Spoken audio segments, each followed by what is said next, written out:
So we just finished with the Indrakanta pillar and the pillars angas. So it's very important that we remember this, because this will again undergo evolutions and this will stay with us until we come to even late 13th century, 14th century. This will stay with us, and then later when Vijayanagaras come, or when in around 11th century, 12th century, when Chitrakanta Stambhas come, a little bit of variation will come. But this pillar angas will stay with us, and we will keep referring to this every time we go. And therefore, it's very essential that you know. And the pillars of Pallavas are really, really magnificent to study. So I want you to remember these names also. It's very important that terminologies are remembered.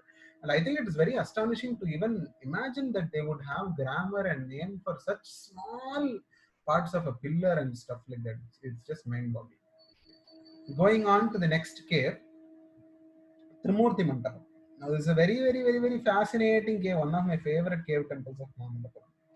Where, here what they have done is, if you see, the entire height of the mother rock has been used up for the temple. Almost entirely they have used it up for the temple.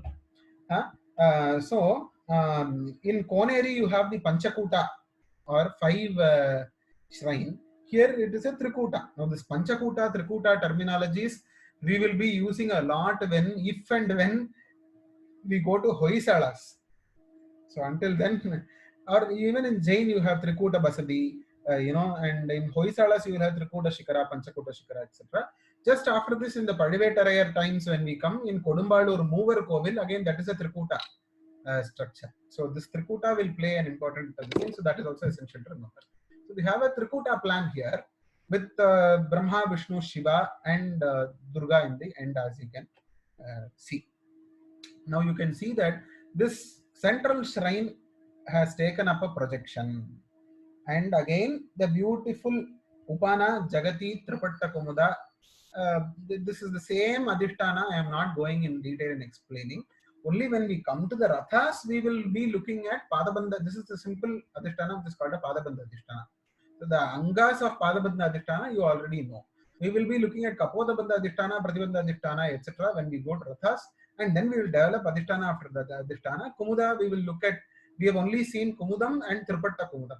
We will go later and develop it into Katakavrata Kumudam, etc., etc., etc. And Jagati also will take various shapes. But the basic things, I assume you already remember: Upana, Jagati, Kumuda, and all the Kampa, Kanta, and Palaka and things like that. So I am not going into that at all. Now coming back, so the central shrine has taken a beautiful projection: Upana, Jagati, Tripatta, Kumuda, Kampa, Kanta, and Pattika, and then you have a Vyalahasta Shopana. So now the Shopana till now, the Pakshashila till now, it just was an empty space to enter. Now here what happens is, it assumes a clear mouth of a Vyala, and then the tongue-like thing or a scroll-like thing is coming out of it. So therefore, if it is an elephant that is there, that becomes a Hasti Hasta Shopanam.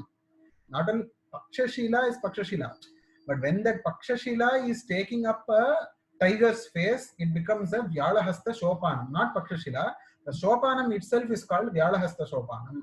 If it takes up a elephant face there, and the Pakshashila is having an elephant-like arrangement, then that becomes a Hasti Hasta Shopanam.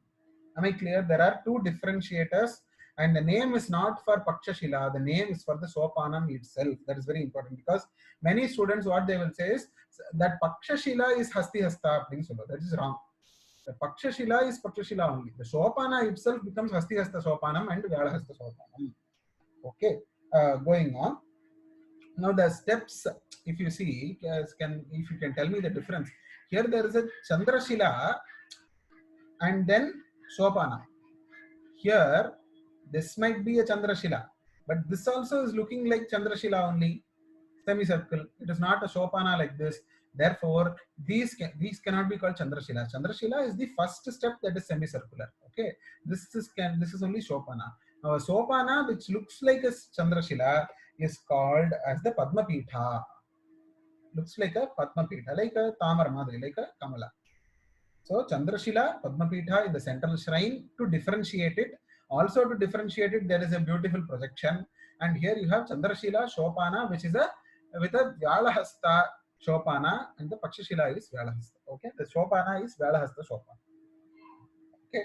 Now beautiful Kudyastambas are here. As I said, Kudyastambas are pilasters. Now this is a wonderful Kudyastamba with the Kudyastamba here, and then you have again the Amalakam, and you have here in Kudyastambam what you should notice in this Kudyastambam and from things here on, after the Kantha, there is a that is Kantham is there, and then you have this Kumbham or Amalakam, correct? And that Amalakam, when we see in, I will show you here what happened, that Amalakam ends, and where this Amalakam ends, the Potikas has started coming and it connects the car, it is being connected with the seat. Okay, but here, can you see the difference? The Amalakam is ending here itself, but the Potika is not starting here. Instead, between the Potika and the Amalakam, there is one more feature that is being introduced. So, this is a Palaka. Nothing but a Palaka in Tamil. So, this is a Palaka. And the Palaka or the square plywood kind of thing is connected to this Amalaka through a square thing that is here. So, that is called as the Mandi. That is called as the Mandi. So you have the Kudyastamba. Kudyastamba is four-sided here. A four-sided pillar is called as Brahmakanta. Brahma has four heads. A four-sided pillar is called as Brahmakanta. So a Brahmakanta Kudyastamba. After that there is a Kantha, and after that there is a Amalaka. After that there is a Mandi. After that there is a Phalaka. And after that there is a Potika, which is a Taranga Potika without a Ratanapatta, which goes and joins inside the Balabhi, a Balabhi which has a Hamsabari, and then which is bracketed by a Kapota, and a Kapota with four Nasis with Gandharva heads inside, and then to the superstructure, which is having here very beautifully a Shala, two Karnakutas, and two Harantaras. Correct? So I want you to again recollect once more the Kudyasthamba Lakshanam. You recollect yourself, and we will go to the superstructure next. Now I want you to remember Mandi also. Don't, because it is insignificant. Don't think it is insignificant because it is small. The Mandi, I will go on this. I will go on with varieties of Mandis when we go into Cholas. So we will look at Mandi, Palyakara Mandi, Padmadalakara Mandi, Nagadalakriti Mandi. Mandis will have a lot. Every feature that I am explaining to you now will develop multifold, will have huge variations. It is just, you will be in awe and wonder when you look at those variations, each thing having their own grammar, their own style, and even with that grammar and imposing of that strict rules and things like that, how the artists have played with it. Something as small as a Mandi will become Palyakara Mandi, will become Nagadalakriti, will become Padmadalakriti, and so much more varieties are going to come in each and every aspect I am introducing now. So therefore, this becomes the base essential for everything. It's very, very important that we pay very good attention to what we are learning now. It becomes basic. Okay. So now, when the one more thing that I want you to notice is, wherever, now coming to the superstructure. Okay, I hope you can remember this, but we will revise. Don't worry. The Kapota is here. Kudos, you know. At the end of the Kapota, if you see here where the cursor is there are some scroll designs, chuma, like flowers or leaves and things like that, have started appearing wherever the Kapota is taking a turn. Here also, if you go in person and see, you can see my photos are a little okay. I've taken most of my photos from the internet only, Google Images, Android Images, whichever is useful to me. So here, if you see, there is a scroll in the Kapota. Now that is called as the Kona Patta. Now Kona Patta, because Kona, it is there in the corner. Corner is Kona. Patta literally means scrolls. So Kona Patta. Scrolls start appearing and they are giving beautiful design to what is there. So Kona Pattaska. Now going to the superstructure, if you remember what we saw in the Buddhist architecture, Shala in the middle, Karnakudus in the sides. Same thing comes here. Shala in the middle and Kudu in the Karnakudu in the sides. So, and then you have Harantara. Here the Harantara is very plain, just has a Shikara and the Stupi. That's all. No Nasi, no Alpanasi, nothing. The Shala, again, as we saw, what are the aspects of a Shala? You have a Vyalavari, and then you have a Kantha, and then you have a Shikara, that is Shalakara, and then you have two Stupis, and in the middle of the Shalakara Shikara, you have an Alpanasi. Now, Nasis can be of three varieties. This is a Nasi, this is an Alpanasi. One more Nasi can be there called as, it is called Kshudra Nasi. When it is very, very small in size, it is called as Kshudra Nasi. So, Nasis can be of three types. Two types we are seeing here. Nasi, a bigger Nasi. Alpanasi is a smaller Nasi. You have a Kshudra Nasi, which is a very, very small Nasi, which is not here. Okay. And then Karnakudu. Karnakudu is conical. Same Vyalavari Kantha, and then Shikara, and the Shikara is Kutakara. So if it is oblongated, it is Shalakara. If it is conical, it is Kutakara. And the Kutakara Shikara has one Stupi, and the Kutakara Shikara is having one Alpanasika. Okay. Now there also, in that shrine also, the same thing applies. Shala Harantara Kudu. Shala Harantara Kudu. Karnakudu. So same thing. So three shrines with proper superstructure, proto superstructure: Shala, Harantara, Karnakudu, Kapota, Potika, Pattika, Mandi, Amalaka, Kantha, Kudyasthamba, Dwarapalakas, and the main shrine, and then Adhisthana with Pada or Pattika, and then Kantha, Kampa, Tripatta Jagati, Upana, Pakshashila, Sopana, with a Chandrashila. So the whole Angas, all Angas of a temple have come inside a cave temple itself. So how beautifully conceived. I think Trimurti cave is one cave that we can just go sit in front of it and admire it for hours together. Such a beautiful cave. So going into, and inside the Vallabhi, here we are having the Hamsavari.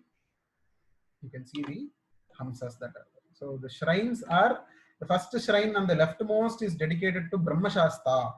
So it is dedicated to Brahma Shasta. I am not going in detail to the iconography. Maybe we can have it as a private discussion because we are concentrating on architecture. But I will just tell you who this is. Some scholars say it is Sakshat Brahma, but some scholars say it is Kanda. Why that confusion is because Brahma generally does not wear a mala that is like X, the shape of a letter X. So this mala is called Channavira mala. Channavira is mostly exclusively dedicated to Subramanya, because it is the mala of a warrior. Therefore, it is mostly exclusively dedicated to Subramanya. So some scholars like Gopinath Rao, there is again debate between Nagaswami, Gopinath Rao, K.R. Srinivasan, Anand Kumar Swami, Longhurst, and Michael Lockwood, and Elizabeth Beck, Shankara Narayanan. All these scholars are debating. So what views I am presenting is somewhat a concise view after reading all their works. So I hope you understand the effort and the debate that goes on into this iconography, architecture, period, dating, attributing to kings, anything. Mahabalipuram is a problem. Mahabalipuram is one big problem. So therefore, I'm not going into all of that. We'll only look at art and aesthetics and move on.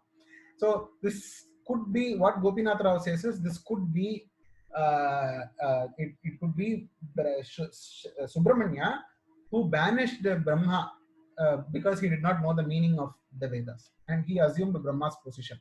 So therefore, it would be a combined form of Subramanya and Brahma, which is called as Brahma Shasta. There are two worshippers who are seated, two Ganas. So Ganas are an interesting feature. Ganas are supposed to be Panchatala Murtis. So Talamana is another concept. Okay, Talamana we will go later. Talamana literally means proportion. How many talas are there? So it's a Panchatala Murtis. So 5 times the face the Gana has to be there. So that is why you get a very short and stout figure of a Gana. It's Agamas, for example, Uttarakamika Agamam and Amshumat Bheda Agamam both give Lakshanas for Ganas. Panchatala and it says, it's Bhutakaro, Mahabalau, Asino, Padmapitetu, Padmahasto Paristito. So all this Lakshanas are the Agamas and all. I am not taking it will involve a very huge discussion. I should not go away. So 2 Ganas are there showing Vismaya Mudra. What he is holding is one hand is in Katya Balambita. He is holding his thigh. One of them holds this. There is a debate whether it is a lotus flower or a Kamandalu. This is a Japamala. So this Longhurst says a different thing. Anand Kumar Swami says a different thing. Nagaswami says a different thing. Let us not go into that. The 2 Dwarapalakas are very, very, very unique. They are having dadi and all. They are having beards and they are looking like rishis. Both of them have Katya Balambita. What they are holding could be an Ajyapatra, and some scholars say it is a lotus flower, and the Vastra Yajnopavita, and they are having an Aprapada Vastra. Up to the toe they are wearing a Vastra. So this is literally a sketch, a British sketch of Trimurti Mandapa. I think you can just admire the sketch. So beautifully done. Moving on. This is Shiva who is there. The linga is new. It's not a Pallava linga. You have 2 Ganas, Shiva, and then 2 worshippers also. This is the Vishnu who is there, 2 worshippers and 2 Ganas again. The proto niche comes into picture. So when you look at the basic outline, coming back, 3 main shrines are there and 1 niche is there. So Koshtamurti start appearing. So she is not given a prominence as much as Shiva is given, because Shiva has a wonderful shrine. Apart from that, his shrine takes a projection. Brahma is there on the side, or Brahma Shastra is there on the side, and he has a separate shrine. Vishnu has a separate shrine, but Durga is only given a niche. So therefore, Koshtamurtis are being introduced. This can be called as a proto Koshta. And to show the prominence of a Koshta, they have also made a wonderful Torana on top. This is called, again, Torana varieties, Makara Torana, Chitra Torana, etc. I am not going inside. I am only giving you basic details. So this is a Makara Torana. Actually, it is a Chitra Torana. So Chitra Torana, what happens is there are 2 Makaras on both sides, and on those Makaras you have Makara riders, and from the tail of the Makara again scrolls are coming out. From the mouth of the Makara again scrolls are coming out. And on these scrolls you have beautiful patterns of flowers and things like that, and then you have flame like things emanating from each and every part of the flower like scroll. And here you have another Vyala, here you have another Vyala, and that symmetry perfectly goes and sets into a Lalata. Lalata literally means a forehead, like a forehead like arrangement. In this forehead like arrangement also, here there is a Makara head from which flowers are flowing. Here there is another Makara head from which flowers are flowing, and on top of both of this you have the Lalata, and that Lalata is having a Simha in the middle, which is therefore this Lalata type is called as the Simha Lalata. And that Lalata has a base which is like a parasol or a Padma. So it can be a Chhatra to Durga also. A Chitra Torana with a Simha Lalata. So I hope Trimurti Mandapam, the new features are clear. We have not gone into the old features again. Now again, we come to the next Mandapam, Ramanuja Mandapam. It is a very, very sad state that all the Murtis inside Ramanuja Mandapam have been carved out by some Vaishnava miscreants in the Vijayanagara times. No Murti is existing. We only have the cave plan, basic plan. So we will not be concentrating on iconography. What is new here, do you think? Just with this, I want you to answer. Somebody please volunteer to answer. What is new? I think they have placed this column and beams as a frame structure so that wooden let me roof can be put on top. That is later, right? Yes, this is a later addition by the later. Columns having Simha, no? Iconography. Okay. Yes. And okay. and the niches have proper niches மேலயும் இருக்கு அந்த இது ஷாலா இருக்கு. niche and the Koshtamurti. No. Wait. Matthew, repeat yourself. Wait. Where is Aishwarya? Vitala. Here. That's okay. Okay. Matthew, repeat yourself. No, I told on the niches மேலையும் வந்து ஷாலாஸ் வந்து introduce ஆகுது. That is not a Krishnamurti. shala. அதேதான். That is not a அது shala. ஒரு கூடாக்கார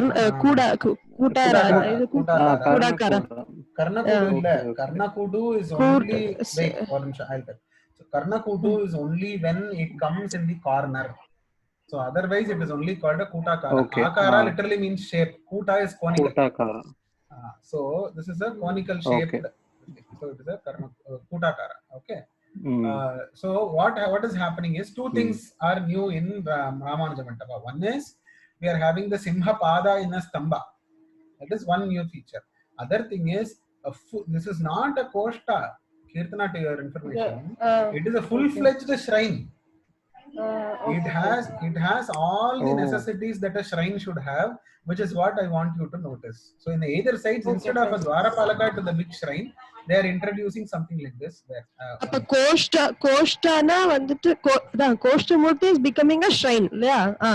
அப்போ this is called a different thing. This is a perfect vimana itself, because there should be 6 angas to a vimana, which is Adhishtanam, Padavargam, Prastaravargam, Griva, Shikaram, Stupi. So these are the 6 requirements for anything to be considered as a temple.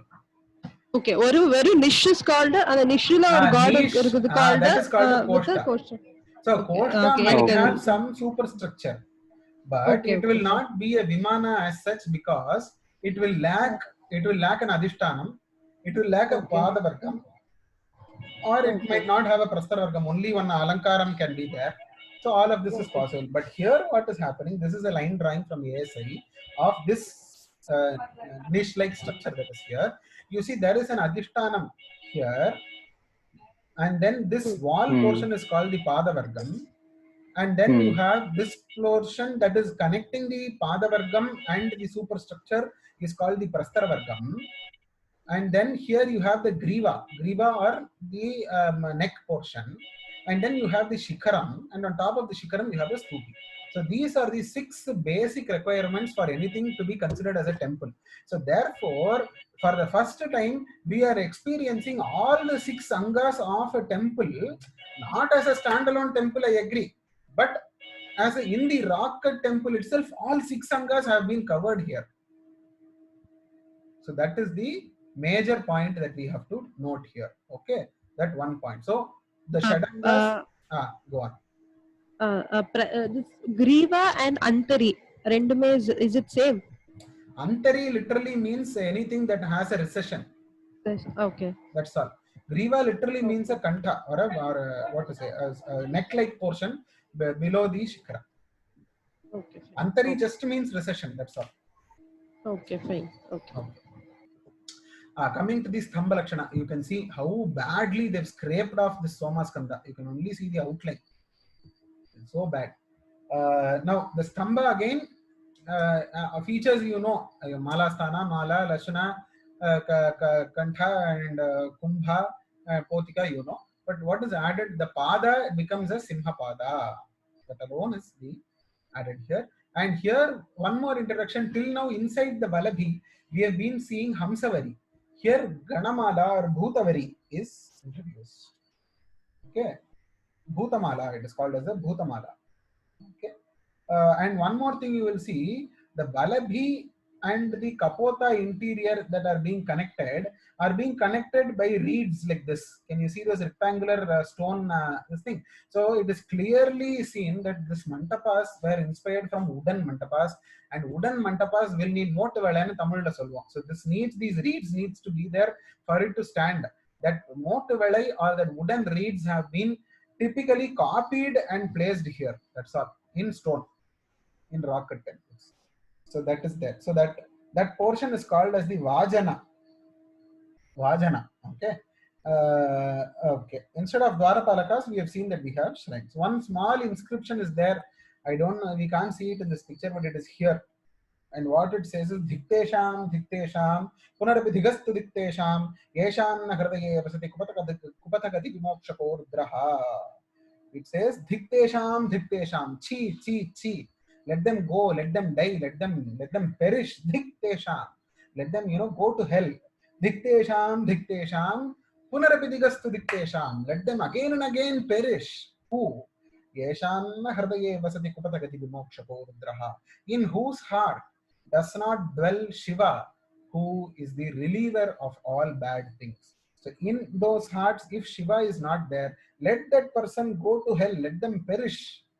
So it says, diktesham, diktesham, punarabidigastu diktesham, yeshanna hardaye vasati kupatagati vimokshapo rudraha. Next mantapa, we go into Panchapandava mantapa. And Panchapandava mantapa, again the superstructure, if you see, shalas are there, kuta is there. 2 shalas, 3 shalas, kuta. 2 shalas, and then the harantara. So there is some alternating that is taking place. This is not a karna kudu. Okay, this is a shala kudu arrangement, but this cannot be called a karna kudu because it is not in the ending of a projection. So that is the difference between kutakara and karna kudu. Okay. Now the simha padas are again here. I'm not going into detail. This, when completed, would have been a very new plan in Pallava architecture, because in the central they have left a shrine and they have tried to do a pradakshina, but it is not incomplete. So if they have done it, it would have been a marvel. In the center there would have been a shrine. In a cave temple itself they would have achieved a pradakshina, which is incomplete. Okay. Now what I want to notice, what you to notice is the mandi. Do you remember the mandi in the Kudyastamba? The mandi comes here and the palaka comes here, and after the palaka, till now we only had a potika. But instead of the potika, what is happening is, after the mandi and the palaka, this place is branching out into so many vyalas. These are actually tigers. So many tigers are branching out in all directions, and then that is holding to the top. See the artistic development that has happened in Panchapandava Mandapa. There's one mandapa which I feel it should have been completed. It would have been wonderful. It would have been very beautiful. So this Vyala introduction is there in Panchapandava Mandapa. This Vyala branching out and becoming this beautiful tiger or a lion that is staring at us becomes very prominent in Kailashanatha. The proto Kailashanatha Vyala is here in Panchapandava Mandapa. So this is the plan. So if they have completed it, it would have been just wonderful. So this is how it goes. The section. Okay. Now coming to Varaha Mantapa. And a very, very, very, very beautiful Mantapa. One of the most beautiful Mantapas we have in Mamalika. So, now the Stamba again, you see it is a Simhapada Stamba, which has a Vyala, Mala, Mahalasthana, Kalasha or a Lashuna, Radhati, and then Mandi. That Mandi is taking a beautiful shape. Do you see? There the Mandi was just plain. Here it has some octagonal kind of shape it takes, the Mandi. Mandi is here. So this Mandi is called as the Palyakara Mandi. This is a Palyakara Mandi. Pali, what we say, Pali, in Tamil we say Madak, no? Pali in all the auspicious function and all, they'll have a clay pot kind of thing. So that clay pot is called as the Pali. So this is Palyakara. In the shape of a Pali, this Mandi is there. Therefore, this is called as the Palyakara Mandi. And on top of the Palyakara Mandi, you have a Palaka and then the Potika, Taranga Potika, with the Ratana Pata, of course. This is a Vaishnava shrine, which is evident, and this is the plan. Okay. Varaha, Lakshmi, King, Dwarapalakas, Durga, Vamana, and the main shrine with 2 pillars. That is a basic plan. This is a Vaishnava shrine. How we can make out is, on top of the Dwarapalaka, if you see, this is a Shankha, and here you have the Chakra on his head. So the Dwarapalaka is having Shankha and Chakra, therefore we make out that is a Vaishnava shrine. Look at this beauty. Just so beautiful. You can see the alternating inside the Vallabhi here. What is happening is, till now we have seen either Hamsavari or Bhutavari. Here what happens is, Bhutamala is there in the main shrine, and the sub-shrines he has brought Hamsavari. Okay. And here you can see the Konapatta. The Konapatta is well visible here. Okay. The Kudyastamba is also well visible. Here that Vyala is seeing you from inside. See where he has come and he has used the Vyala between 2 Potikas. You can see how the development is happening. And one feature I want you to notice is this. Nobody will notice this. one makara is here, and the makara is opening its mouth in the end. This is called as the makara tunda. Makara tunda will be useful when we go to early Chola temples. Makara tunda will play a prominent role. So makara tunda is introduced in cave temple itself. You have Varaha here, beautiful Varaha. If you see this Patra Kundala, the lady here, she's wearing a Patra Kundala. This is called as Patra Kundala. So that is still in practice. This is exactly what she's wearing. Even today, tribal people you can see wearing that. This is nothing but a leaf being rolled, and when she was small, she would have worn this size. As she grows bigger, the leaf roll also becomes big and big and big. Her ear would look like this. Exactly, this is what is there in the sculpture. The Patra Kundala. This is Chandra, Surya, Varaha. Varaha is keeping his nose on the breast of Bhudevi, and Bhudevi is very shy because his snout is there on her breast, and this is a rishi who is worshipping. This is probably Nagapatni, or there are some scholars who say this is Bhudevi who is here praying and then she is being lifted. Like a live action in place. You have Adisesha, you have Brahma who is here, and this some scholars say is Narada. You saw what is Patra Kundala. This is Lakshmi, very, very beautiful. It is asymmetrical, but it is simply marvelous. I am not going into the artistic merit. I am not telling you stories. This is Durga. In Sirapadigaram, you have Vetuva Vari, where this she is described. Sengan Nariman, Anai Tolborthu, Karin Udivuduthi, Sengan Nariman, Sinavadamel Indrayal. So Sengan Ariman is here, Sinavidai, or a Simha is here, and he says, Mangai Uruvai Marayetave Nirpai, Kangai Mudikaninda, Kanadalon Bagat, Mangai Uruvai Marayetave Nirpai. Kotravai Nilai, Kotravai or Durgai, which is being described in Sirapadigaram, and Sirapadigaram also talks about her Vahanas, which are a deer or an antelope and a Simha, and you can see two bhaktas, one person cutting off his own head with a sword. So that process is called Navakanda or Arikanda. Navakanda is offering 9 parts of your body to the goddess, or Arikanda, which is cutting off your own head as an offering. That is what he is doing. And this fellow is a Satvika who is just putting flowers to the goddess. So that is there. This itself requires a lot of study. Where all it is there in Sirapadigaram, it is there in Kathasarita Sagara, it is there of Someshwara. Later in 11th century, there are 2-3 instances in Kathasarita Sagara, etc., etc. That practice, there are Viregalus that we have to analyze. Each and every aspect of everything needs one whole session of itself. And then you have Vamana who is here, Trivikrama, and he is measuring the world. And there is Shukracharya. The Namuchi is here falling from the heaven. So can you see he is halfway. So till now it is world, Bhumi, Akasha. This is more than Akasha. Because this is Akasha, you have Surya with a halo here. And on top you have Shiva who is seated here, Brahma who is seated here, Jambavan who is tapping his mridangam and doing a pradakshinam here. And Vamana is holding his hand high. And all these murtis that are here, be it the Durga, be it the Vamana, be it the Lakshmi, be it Varaha, everybody has Pramanam and Shlokas from Vaikhanasa Agama. I am not going into the Agamas. So I think till now we are making sense. We have covered Varaha Mantapa and a little bit on iconography. We have not gone into detail. With this I will pause and we will move into the next cave, which is Mahishasura Mardini cave, in just a bit.